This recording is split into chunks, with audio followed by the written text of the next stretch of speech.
प्राचीन भारतीय ज्ञान के हृदय की यात्रा में आपका स्वागत है, जहां हम धर्म के सार और यह कैसे हमारे जीवन और समाज को आकार देता है को समझते हैं। धर्म का क्या अर्थ है, आप पूछेंगे। यह केवल एक धार्मिक अवधारणा नहीं है, बल्कि किसी के स्वभाव और कर्तव्यों की गहरी समझ है। चलिए इस रोचक दर्शन में और गहराई से उतरते हैं। हिंदू दर्शन के समृद्ध ताने बाने में प्रत्येक व्यक्ति को 3 मौलिक गुणों या गुणों के अद्वितीय मिश्रण के रूप में माना जाता है: सत्व, रजस और तमस। ये गुण हमारे स्वभाव और व्यवहार को निर्धारित करते हैं। सत्व पवित्रता, ज्ञान और समरसता का प्रतीक है। यह वह गुण है जो हमें सत्य, शांति और पुण्य कर्मों की ओर प्रेरित करता है। जब हम शांत, आनंदित और पवित्र महसूस करते हैं, तो हम सत्व का अनुभव कर रहे होते हैं। दूसरी ओर रजस गतिविधि, जुनून और ऊर्जा का प्रतिनिधित्व करता है। यह वह बल है जो हमें क्रियाशीलता की ओर अग्रसर करता है, अक्सर इच्छाओं और महत्वाकांक्षाओं द्वारा प्रेरित होता है। रजस स्वाभाविक रूप से न तो अच्छा है और न ही बुरा। यह केवल हमारी गतिविधियों को ईंधन देता है और इसे कैसे निर्देशित किया जाता है, इसके आधार पर विकास या अराजकता की ओर ले जा सकता है। तमस अंधकार, अज्ञानता और जड़ता की विशेषता है। यह भ्रम, आलस्य और विनाशकारिता के रूप में प्रकट होता है। जब हम लालच, क्रूरता या आलस्य के कारण कार्य करते हैं, तो हम तमस के प्रभाव में होते हैं।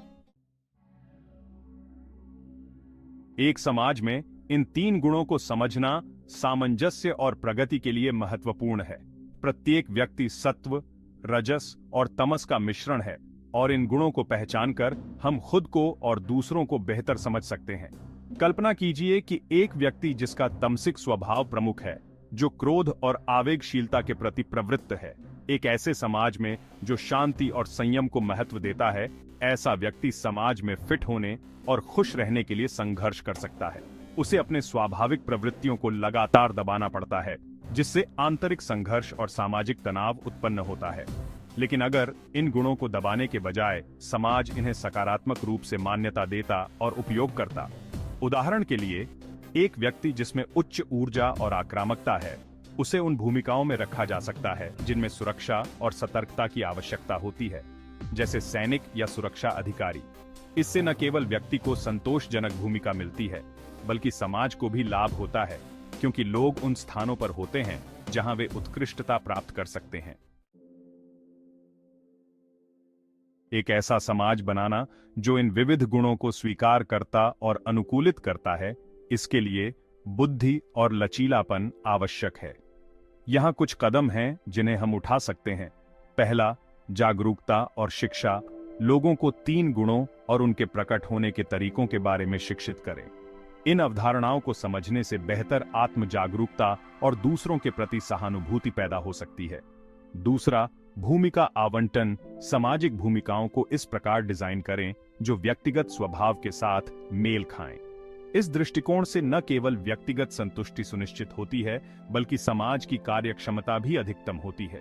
तीसरा, समर्थन प्रणालियां। उन व्यक्तियों की सहायता के लिए समर्थन प्रणालियां बनाएं जो उनके कम वांछनीय गुणों को प्रबंधित करने में मदद करती हैं।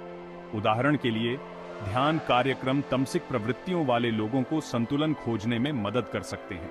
और चौथा, समावेशी नीतियां। ऐसी नीतियां विकसित करें जो विविध व्यक्तित्वों को समायोजित और लाभकारी बनाती हों।